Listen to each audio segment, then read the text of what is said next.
parti avec 2 peintres en CDI. Aujourd'hui, on est 15 et depuis 6 ans, j'ai les mêmes. Et il y a plus de la moitié de l'équipe qui est arrivée et avait entre 20 et 25 ans. D'accord?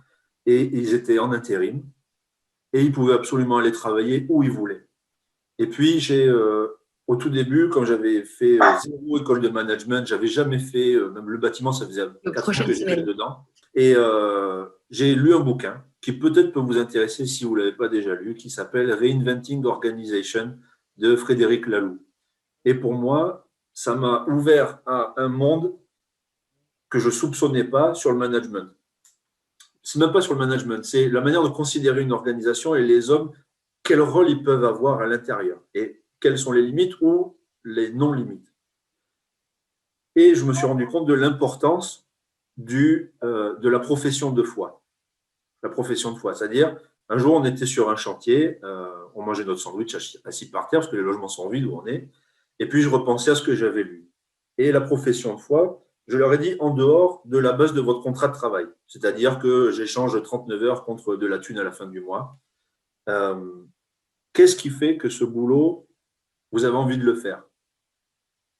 Ils étaient encore pour la moitié en intérim. Je n'avais pas embauché tout le monde parce que je ne savais pas trop où on allait.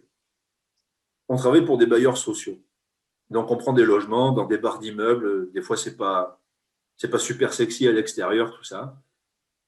Ils ne me l'ont pas dit unanimement, hein, avec un drapeau américain qui flotte. Alors, on n'était pas là-dedans. Mais en tout cas, le discours s'est un petit peu orienté unanimement vers nous, on prend un logement. Déjà, tu nous laisses faire un boulot de qualité. Là où la plupart du temps, puisqu'on a fait d'autres boîtes, on nous dit fais à l'abattage, on est là, on est payé au mètre carré, à l'heure, tu es un tâcheron. Donc, je les laisse faire un boulot de qualité. Et en plus, on est dans des logements sociaux. On se dit que si on fait bien notre boulot, la famille qui va rentrer là-dedans, parce que quand on fait un T3, un T4, on peut imaginer qu'il y a des enfants, etc. Et quand ils vont rentrer là-dedans, l'extérieur, c'est peut-être pas top, mais au moins, ils vont rentrer, ils vont se sentir considérés.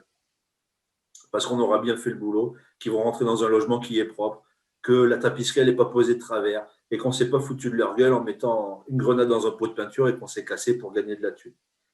Et ça a été notre profession de foi. Et moi, partant de ce principe-là, quand je me suis rendu compte qu'en posant une simple question, il se dégageait ça, on ne peut plus aller contre tout ça. Et notre pourquoi, il s'est construit un petit peu là-dedans et c'est ce que j'essaye de faire vivre depuis 6 ans. Alors, ce n'est pas facile, parce qu'on est toujours dans les mêmes barres d'immeubles et qu'ils en ont un petit peu marre de poser la même tapisserie et ils pourraient faire les logements en fermant les yeux, mais ils sont encore là. Parce qu'on les a laissés libres et je leur ai laissé décider le pourquoi. Et ce pourquoi, on l'a trouvé ensemble. Pourquoi, justement? Parce que ce n'est pas tant l'aspect technique des gens, leur capacité technique à faire un travail. La technique, les gens, ils peuvent l'apprendre tout au long de leur vie. Un fournisseur, un nouveau marché, une nouvelle technologie qui arrive, on peut l'apprendre. En revanche, pour que les gens puissent apprendre, c'est l'état d'esprit qui compte. Donc, il vaut mieux partir des fois avec des gens qui ont un état d'esprit qui va aller dans le sens de l'apprentissage, dans le sens de ce que vous voulez amener, plutôt que des gens super forts techniquement, bardés de diplômes, etc., et qui vont aller voir ailleurs au plus offrant finalement. Donc, dans un recrutement, c'est vraiment l'état d'esprit qui compte. Et dans le management, à mon sens, c'est donner du sens, quoi qu'il arrive à ce qu'on fait, avec du bon sens, encore faut-il le montrer. Et c'est là où Jean-François, quand il parle de montreur d'étoiles, c'est aussi de montrer une direction qui paraîtrait top, non? Qu'est-ce que vous en pensez? C'est l'état d'esprit qui compte plus que l'aspect technique ou l'aspect compétence pure de la personne au jour où on l'embauche. Voilà. C'était juste un témoignage sur moi, comment j'ai construit mon équipe, avec des gens qui avaient 25 ans. Aujourd'hui, Benoît, il a 31 ans, c'est devenu mon adjoint, et dans un an, ce sera probablement mon remplaçant. C'est-à-dire qu'il aura la direction d'une mini-entreprise, parce que Jean-François était en mini-usine, et comme notre président est quand même partisan de cette philosophie-là d'entreprise libérée. Nous, on est en mini-entreprise. Les gens ont évolué, mais ils sont restés, ils ont participé à ce qu'on grossisse.